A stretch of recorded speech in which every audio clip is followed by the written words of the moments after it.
중에서 물론 첫째부터 넷째까지는 라헬이 요셉과 베냐민을 낳기 전에 낳은 네 아들이고요.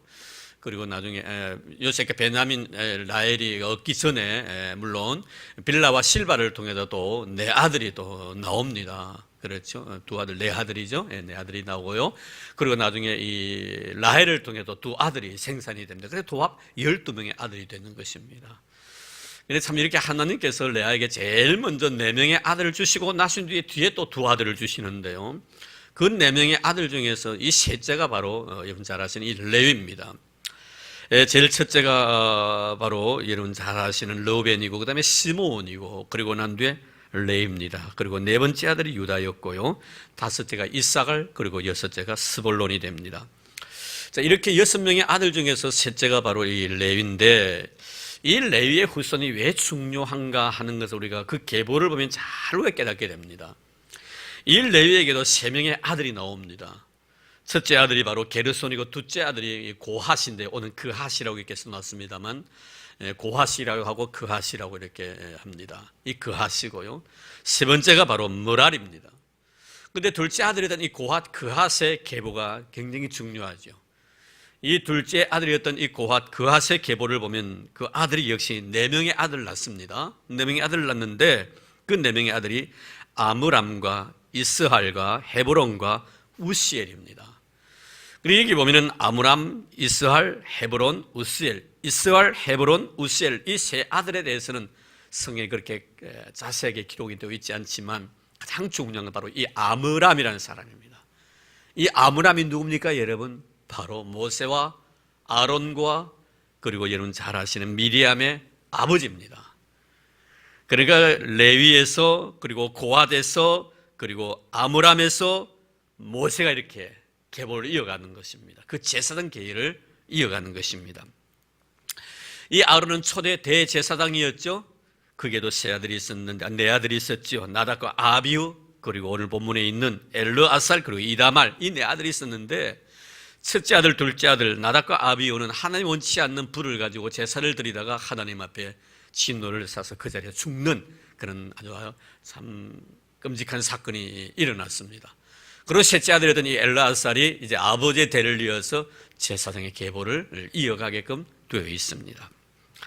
자, 이렇게 보면은 사실 이 레위 지파에서 이렇게 제사장 계보가 계속 이어져 옵니다만 하나님께는 특별히 이 레위 지파를 선택해서 이렇게 계보를 이어오게 해주시고 나서 오늘 말씀해 보면 총 48개의 성을 갖다가 각자 다른 지파에 속해 있던 그 성읍들을 갖다가 이 레위 지파 아들들이 이렇게 물려받게 됩니다. 거기 보면은 게르손 있죠. 게르손이 13개의 성읍, 그리고 므라리가 12개의 성읍, 그리고 고핫이 23개의 성읍을 갖다가 자기들이 가지고 있는 데서 이렇게 분배를 받게 됩니다.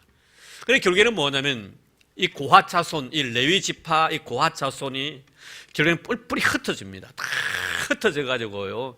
자기끼리 어떤 쉽게 말하면 레위 지파 사람들만 어떤 부족을 형성해 가지고 다른 기업들은 다른 지파들은 다 자기끼리 사는데 유달리 이 레위 지파만은 뿔뿔이 다 흩어지게 삽니다.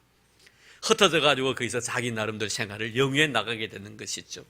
이것은 하나님께 이렇게 하신 이유는 무엇이냐면 레위 지파는 바로 제사장의 직분을 가지고 있었기 때문에 이스라엘 공동체 전체를 갖다 흩어져 있는 그 이스라엘 공동체 전체를 갖다가 말씀을 통하여 양육하고 예배를 통하여 하나님 앞에 가까이 다가서게 하기 위해서 다 흩어 놓으신 것입니다.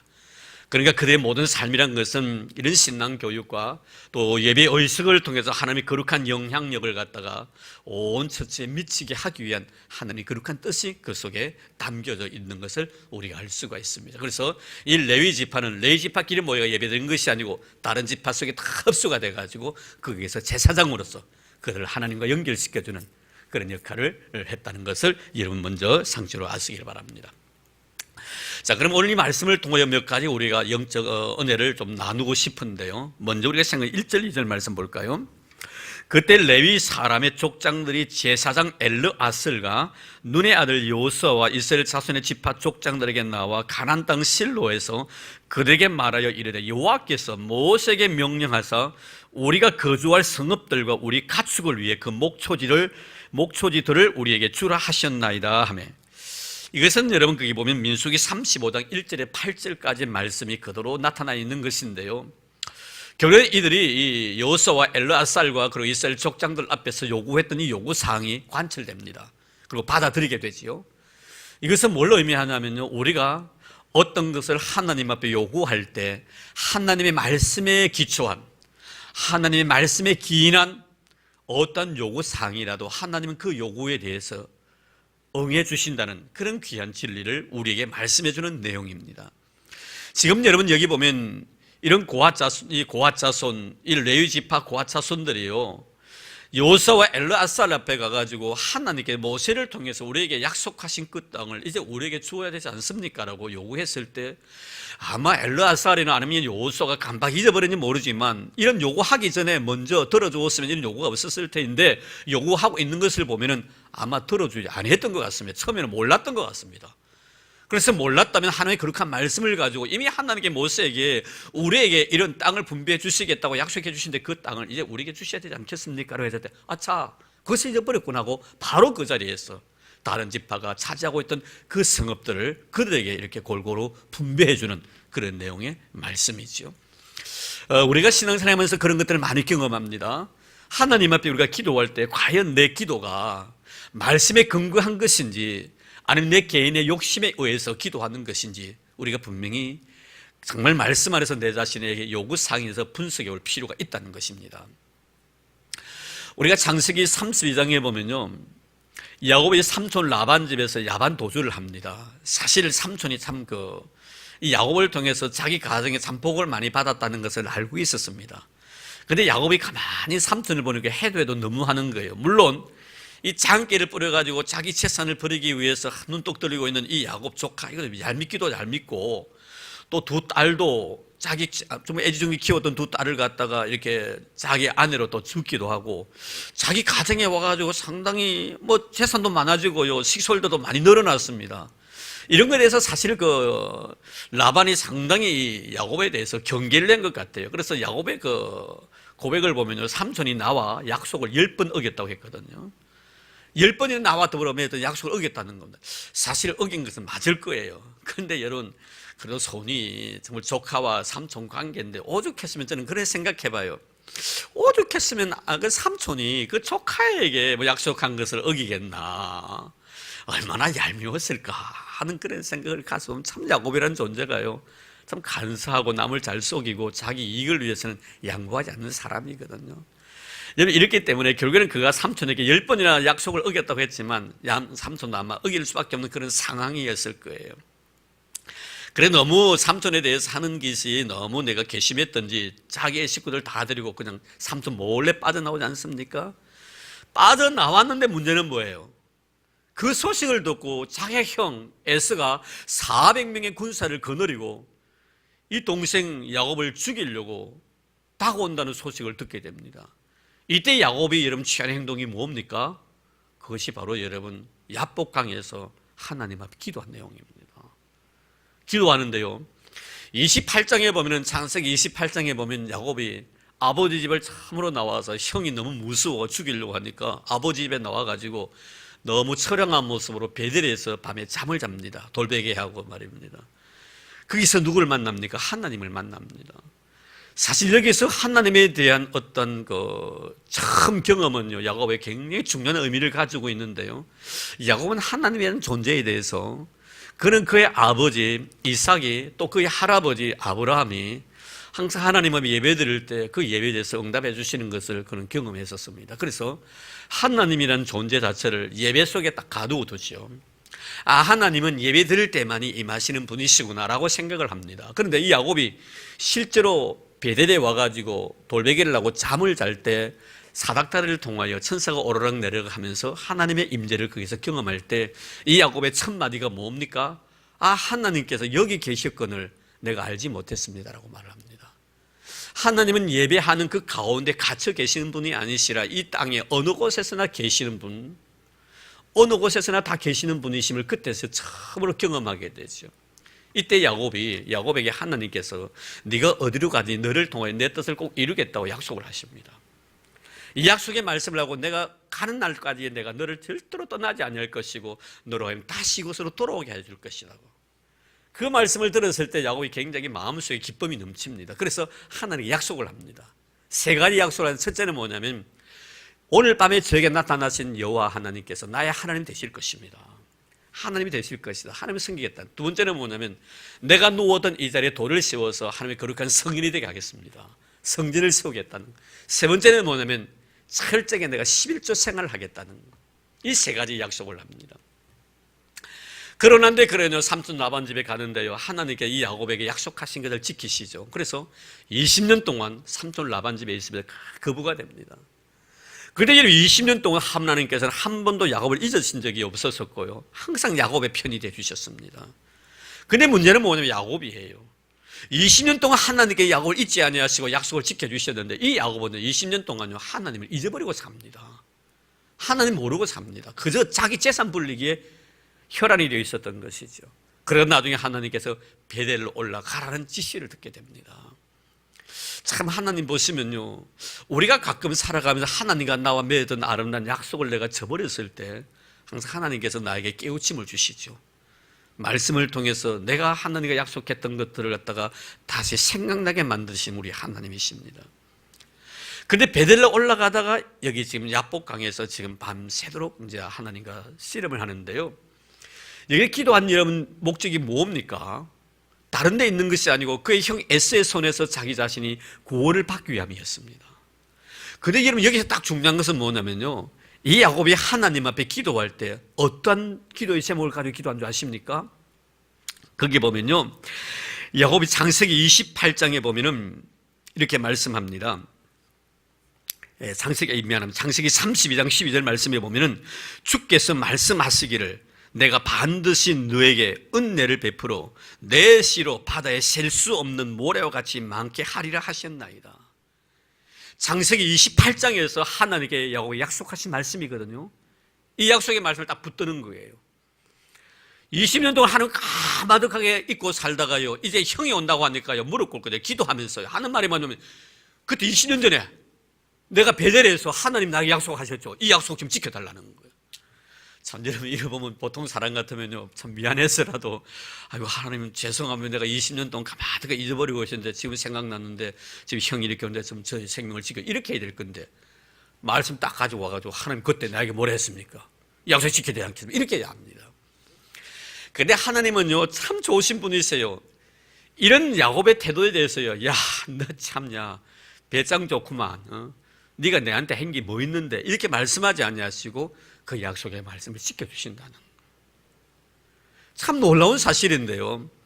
우리는 가끔 신앙생활 하면서 이런 경험들 많습니다. 물론 내가 하나님 말씀대로 살고 그분의 마음에 기쁨이 되고 즐거움이 되고 주의 뜻대로 살아감으로 인해서 하나님께 나와 더불어했던 그 아름다운 약속들을 하나님 이루어주시는 그런 경우들도 있습니다. 그런데 여러분 놀라지 마십시오.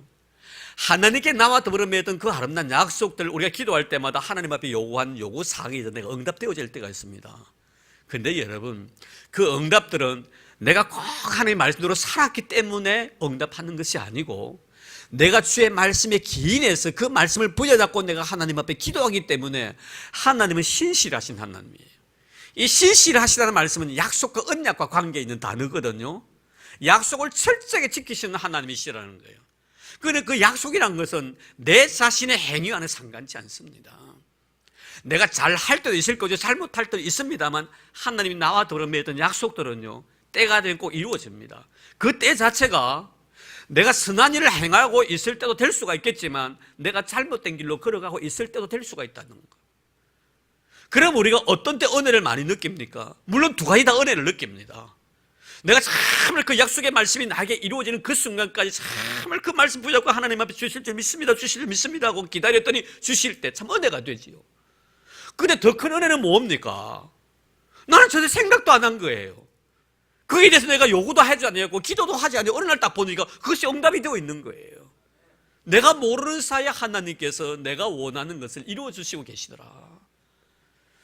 여러분 이것을 보면서 우리가 느끼는 것은 바로 그거예요. 우리 성도님들은요 항상 기도할 때마다 하나님의 말씀을 보여잡고 기도하기를 바랍니다. 하나님은 다른 것은 몰라도요 하나님 나에게 말씀하셨지 않습니까? 하면 아무 말씀도 안 하세요. 그냥 들어줄 수밖에 없어요. 왜? 신실하신 하나님이시니까. 우리 가끔 자식들 키우면요, 그런 경우 많지요. 그놈들이요, 부모들과 맺었던 약속은 잘 안 지켜요. 안 지키면서 부모가 자식들하고요, 자기 자신들하고 약속했던 것은 절대로 안 잊어버립니다. 그렇죠? 아빠, 엄마, 그때 뭐 사줄래 했잖아요. 딱 이래 나옵니다. 그때는 어떻게 해요? 내가 할 수 있는 능력이 있으면 해줄 수밖에 없어요. 약속을 지켜야 되니까. 이런 오늘 말씀을 통해 우리가 느끼는 것이 바로 그겁니다. 하나님은 하나님의 귀한 백성들이 하나님께 하신 말씀을 부여잡고 내가 하나님 앞에 요구할 때는 들어줄 수밖에 없다는 거예요. 오늘 여러분, 거핫 자손들이, 레위 후손의 이 거핫 자손들이 하나님께 모세를 통해서 우리에게 주시겠다 약속하신 그 약속을 지켜달라는 거예요. 그랬더니 여러분, 여호수아와 엘아살이 아무 말 없이 그대로 지키는 이런 모습을 여기서 보게 됩니다. 우리는 항상 기도할 때 내 욕심에 이끌려서 기도하는 것이 아니라 하나님의 말씀의 요구에 의해서 그 말씀을 보여잡고 내가 하나님 앞에 기도할 때 하나님 분명히 그 기도를 들으십니다. 그래서 주님이 그런 말씀하셨죠. 내 말이 너희 안에 거하고 내가 너희 안에 있으면 무엇이든지 원하는 대로 구하라. 그러면 다 이루리라. 할렐루야. 여러분 정말 그런 믿음의 사람 되기를 바랍니다. 그 다음에 우리가 여기서 한 가지 더 두 번째로 생각할 것은 뭐냐면, 우리가 정말 형제의 그 필요를 갖다가 우리가 형제가 가진 것이었고 모자람이 있을 때 내가 도와줄 수 있으면요, 도와줄 수 있는 그 여유를 가지고 도움을 줄 수 있는 자가 바로 신실한 믿음의 사람이라는 것을 우리에게 말씀해 줍니다. 어찌 보면 여러분 그래요. 우리가 이 세상에 살아갈 때는요, 피를 나눈 형제들이 얼마나 가깝습니까? 참 가깝죠. 피를 나눈 형제들이. 그러나 여러분, 그것은 우리가 이 세상에 잠깐 살 때밖에 없어요. 살 때뿐입니다. 우리 이 세상을 떠나서 천국 가면요, 피 한 방울 섞이지 않는 형제들이요, 이제는 영원토록 저 천국에서 나와 함께 거할 믿음의 형제가 되는 거예요. 우리가 피를 나눈 형제들 가운데서 예수 믿지 않으면요, 천국 못 가진다는 거 우리가 알고 있지 않습니까? 예수 믿어야 천국 가니까 말입니다.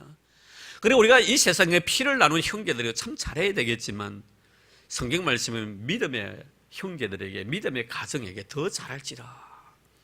우리가 믿음으로 살아가는 사람들에게는 더 잘해드릴 필요가 있습니다. 그게 성경이 가르치심이니까 말입니다. 그래서 우리는 피를 나눈 형제 못지않게 신앙 안에서 한 형제 자매된 자를 참 사랑으로 보살펴야 됩니다.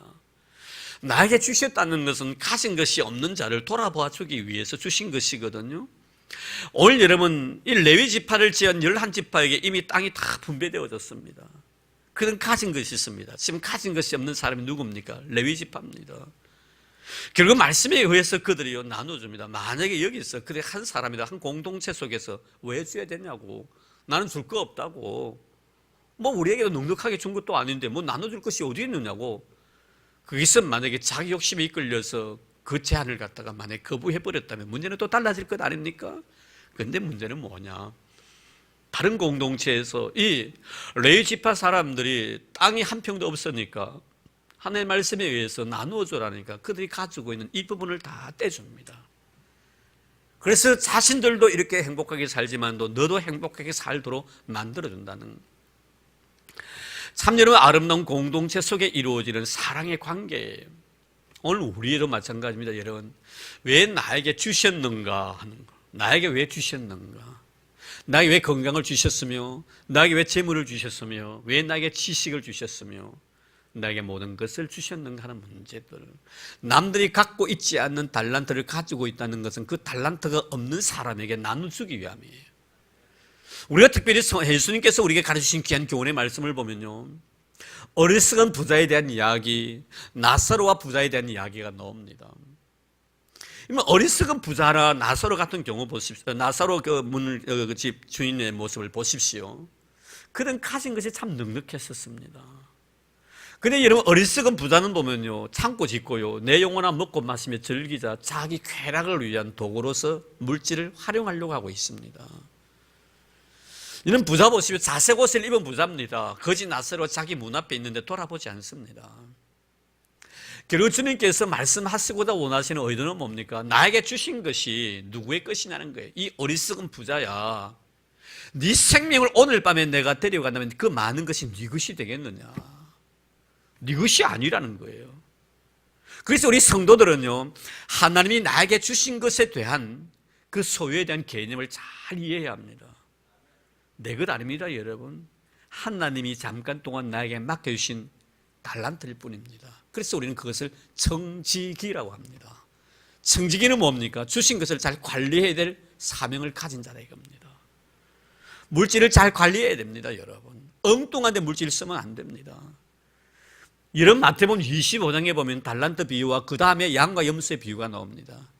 달란트 비유와 양과 염소의 비유를 잘 여러분 이해해 보시면요, 앞에는 열천의 비유가 나오지만 다 관련이 있는 것들이에요. 따로따로 노는 것이 아닙니다. 신앙인, 열천의 비유 속에서는 신앙인으로서의 사명을 말하는 거예요. 여러분, 지난 시간에 제가 설교를 드렸습니다만 정말 보이지 않는 그곳에 기름이 있느냐, 기름의 유무입니다. 보이지 않는 것이 뭡니까? 믿음입니다. 예수 그리스도이십니다. 예수 그리스도와 그 가슴 속에, 믿음이 그 가슴 속에 가득 차 있는 사람은 항상 마음속에 청지기 의식을 가진다는 거예요. 그게는 5달란트, 2달란트 받은 자, 1달란트 받은 자 마지막 심판 때 가져오라는 거예요. 계산하자는 겁니다. 무슨 뜻이죠, 여러분? 내가 너에게 맡겨주었던 그 물질 네가 어떻게 썼는가 보자 이거예요. 어떻게 썼는가 보자는 거예요. 여러분, 우리에게 주신 물질요, 정말 하나님이 나중에 계산합니다. 잊지 마시기 바랍니다. 그래서 우리 물질들은요, 선하게 쓰여져야 돼요. 내 육신의 쾌락을 위해서 사용되어서는 안 된다는 겁니다. 이런 부자 되십시오. 옛날에 여러분 종교개혁 전에는요, 부자와 가난한 사람들, 부자에 대해 굉장히 정오했었습니다. 가난한 사람은 하나님 앞에 참 축복을 받아 나중에 하늘나라에 가면 참 행복하게 누릴 것이라 생각했고요, 가진 자들은 그 가진 것 때문에 나중에 하나님 앞 심판을 받는다고, 이렇게 그 당시에 신앙관이 그렇게 흐려져 있었습니다. 이때 종교개혁자들은 그것이 아니라고 단정합니다. 그래서 어떻게 우리에게 가르칩니까? 캘빈의 경제론 같은 거 보면요, 우리 신앙도 다 배우지만요, 그런 이렇게 가르칩니다. 크리스찬들 열심히 노력해서 돈 많이 벌이라는 거예요. 부자 되라는 거예요. 그러면서 하는 말이 뭐냐면, 부자가 되되 그 귀하고 아름다운 물질들을 하나님의 영광을 위해서 마음껏 쓰라는 거예요. 마음껏 쓰라는 거예요. 부자 되고 그 물질을 가지고 마음껏 쓰라, 주의 영광을 위해서. 이렇게 가르쳤습니다. 여러분, 예수 믿는 사람이 모두가 가난하면 어떡하겠나 이 말이에요. 그래서 여러분 주신 아름다운 물질은 청지기의 사명을 가지고 써야 된다. 그러면 그 다음 말씀 보면은 양과 염소의 비유가 나옵니다만, 이 양과 염소의 비유 속에 주님께서 말씀하시는 핵심이 뭡니까? 가난한 자에 대해서, 굶주린 자에 대해서 네가 얼마나 관심을 가졌느냐, 네가 가지고 있는 것을 그들을 위해서 썼느냐 안 썼느냐, 이거 묻습니다. 내가 가난했을 때 먹을 것을 주었고, 병들을 때 돌아봐 주었고, 감옥에 갔었을 때 너희들이 돌아봐 주었고, 내가 나간 애 됐을 때 영접해 주었다. 입을 것이 없을 때 너희들이 입을 것을 주었고, 먹을 것이 없을 때 먹을 것을 주었고, 마실 것이 없을 때 마실 것을 주었다 했습니다. 언제 우리가 그렇게 했습니까? 지극히 작은 자에게 한 것이 바로 나에게 한 것이라 말씀하십니다. 주님께 한 것이라고 말씀합니다. 결국 여러분, 우리에게 주셨다는 것은, 그 주심은, 그 소유에 대한 개념은 내 자신이 잘 먹고 잘 입고 잘 살기 위함이 아니라 나보다 못한 형제들에게 그것을 나눠주기 위함이다. 오늘 이 말씀을 생각하면서 우리에게 주시는 모습이 바로 그겁니다. 참 우리는 믿음으로 사는 성도들의 삶 속에서 이런 청지기 의식을 가지고 우리가 살아가야 될 텐데, 너무나 내 것에 대해서 욕심이 많다는 거. 이거 안 빼앗기려고 합니다. 양보 안 하려고 합니다. 참 위험스럽습니다, 여러분. 우리가 하나님 앞에 가면 하나님 말씀에 의해서 우리가 다 선과 악이 분간될 것 아닙니까? 알곡과 가라지가 다 나눠지게 될 텐데, 그 말씀의 잣대를 가지고 나를 죄는 겁니다. 이는 잊지 마시기 바랍니다. 오늘 여러분, 다른 지파에서 분배되던 그 아름다운 땅들을 갖다가 레위 지파에게 이렇게 골고루 나눠주는 이 모습 속에서 우리가 느끼는 것이 바로 공동체가 어떤 것인가. 우리가 주 안에 만나 성도의 아름다운 사랑의 교제를 나누면서 내가 가지고 있는 것에 대해서, 남에 대해서 어떻게 우리가 배려를 해야 될 것인가 하는 이런 문제를 여기서 거론하고 있음을 기억하길 바랍니다. 주님 분명히 우리에게 의로운 자, 의인, 그리고 양에 대해서 지극히 작은 자에게 행한 자라고 말씀합니다. 내가 가지고 있는 것을 가진 것이 없는 사람이 나눠주기를 바랍니다. 그래야만이 하나님 앞에 여러분들이 복을 받을 줄로 믿습니다. 그리고 마지막으로 한 가지 더 생각해 볼 수 있는 것은요, 이제 4절 5절 말씀인데 한번 보겠습니다. 그 4절 5절 보면, 그가 가족을 위하여 제비를 뽑았는데 레위 사람 중 제사장 아론의 자손들은 유다 지파와 시몬 지파와 베냐민 지파 중에서 제비 뽑은 대로 13 성읍을 받았고 그가 자손들 중에 남은 자는 에브라임 지파의 가족과 단 지파와 므낫세 반 지파 중에서 제비 뽑은 대로 10 성읍을 받았으며, 여기 보면은 그가 가족 나오죠. 그 다음에 6절 보면 게르손 나오지요. 그리고 7절 머라리, 바로 레위의 세 아들입니다. 이 레위의 세 아들 그핫, 게르손, 머라리, 그 중에서 이 그핫입니다. 그핫은 아까 전에 여러분 잘 아시는 아론과 모세와 그리고 미리암의 아버지입니다. 그 조상입니다. 그 조상인데 오늘 말씀에 보면 여기 중요한 것은 5절에 보면은 그핫 자손들 중에 남은 자는 이렇게 말씀하고 있습니다. 저는 이 말씀을 읽으면서요 굉장히 은혜가 많이 된 것이 바로 이것이었습니다. 남은 자입니다. 이는 그핫 자손이 누구의 후손이라고요? 밑으로 내려오면 물론 레위지만, 조상이 레위지만 그핫이 나중에 머라리에서 나중에 모세가 나옵니다. 쉽게 말해서 모세의 후손이다 이 말이에요. 이는 모세의 후손입니다. 여러분 가만히 생각해 보면요, 모세가 죽은 지 100년이 되었습니까? 1000년이 되었습니까? 얼마 안 됐습니다. 정말 그 가나안 땅을 목전에 두고요, 비스가산에서 120세 1세로서 세상을 떠나고 왔는데 여호수아가 그들을 이끌고 바로 가나안 땅에 들어오는 거예요. 가나안 땅에 7년의 전쟁을 치릅니다. 7년입니다. 7년 전쟁을 치릅니다. 7년의 전쟁을 치르고 났는데 얻어든 땅들입니다. 그럼 모세가 죽은 지 얼마나 됐겠어요? 얼마 되지 않습니다. 그리고 여기 있는 다른 지파 사람들은 모세를 기억하고 있는 사람도 있습니다. 누굽니까? 광야에서 태어난 사람들, 제2세대들입니다. 모세가 어떤 사람이었던가라는 것을 그들은 다 압니다. 우리도 다 알고 있지 않습니까? 모세가 이스라엘 백성들에게 미쳤던 영향력은 지대합니다. 어느 누구도 감히 모세에 대해서 가타부타할 사람이 아무도 없습니다. 모세가 그 땅에 들어왔는데 이 땅 다 하겠대도 어느 누구도 말 한마디 하지 못할 겁니다. 근데 여러분, 모세 후손들, 남은 자손들이에요. 그가 자손들, 자기의 권리를 전혀 주장하고 있지 않다는 거예요. 참 놀랍습니다, 여러분. 문제는 바로 이거예요.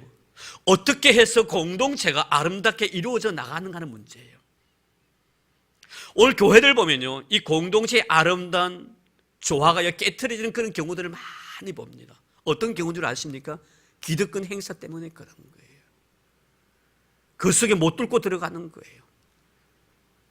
여러분, 사도행전, 우리가 사도행전을 보면요, 초대 예루살렘 교회 보십시오. 사도 6장 보십시오. 교회가요, 자칫 잘못하면 똥간에 날 뻔합니다. 왜 그런 줄 아십니까, 여러분? 히브리파 유대인들과 헬라파 유대인들의 알력 싸움입니다. 히브리파 유대인은 누굽니까? 토박이들을 말하는 겁니다. 그 교회 토박이들이에요. 헬라파 유대인들 누굽니까? 다른 데서 흘러들어온 크리스찬들을 말하는 것입니다. 오늘 현대적인 의미에서 해석을 한다면 오래 신앙생활은 이 교회에서 오랫동안 신앙을 한 사람들과 흘러들어온 사람들 간의 알력 싸움이 된 거예요. 여러분, 히브리파 유대인들이 뭡니까? 과부들이 있습니다. 힘들게 살아가는 과부들이 있습니다. 교회 모든 재정들을 갖다가 자기들, 그 과부들에게만 쏟는 거예요. 그리고 헬라파 유대인들에게는 소외를 시켜버리는 겁니다. 여기서 여러분, 헬라파 유대인들이 화가 난 거예요.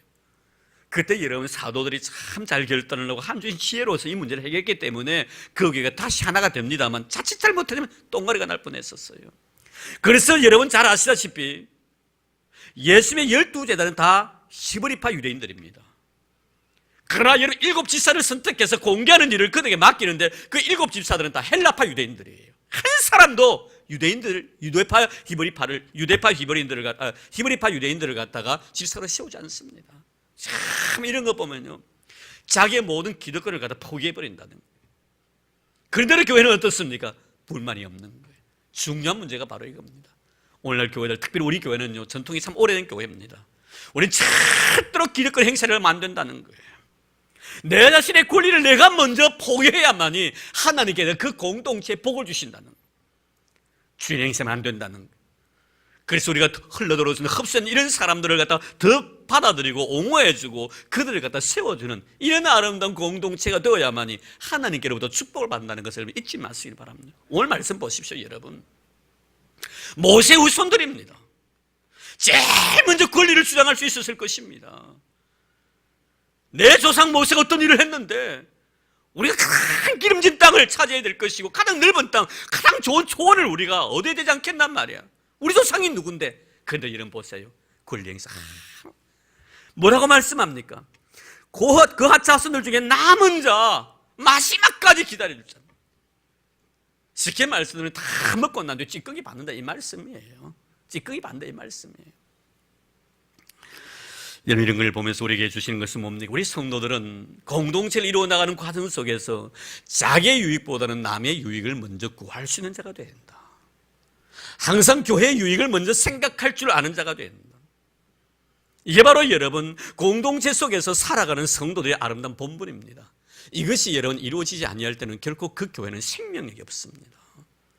저는 우리 교회 성도들이요, 다른 교회에서 이렇게 영입되어 오신 많은 분들이 있습니다. 그런 분들을 세워주고 그런 분들을 사랑으로 감싸주고, 내가 있는 이런 아성들을 갖다 성을 갖다 깨트려버려야 합니다. 내 자신의 기득권을 다 포기해버려야 됩니다. 철저하게 낮아질 때 내가 낮아져야 됩니다. 모든 권리를 갖다 내가 포기해버리고 오히려 그들이 먼저 하고 난 뒤에 마지막 찌꺼기를 받겠다는 이런 생각을 가지고 우리가 공동체를 이루나요. 그래야만이 하나님께서 그 교회를 축복해 주시고 그 개인을 축복해 주시는, 얼마나 아름다운 모습입니까?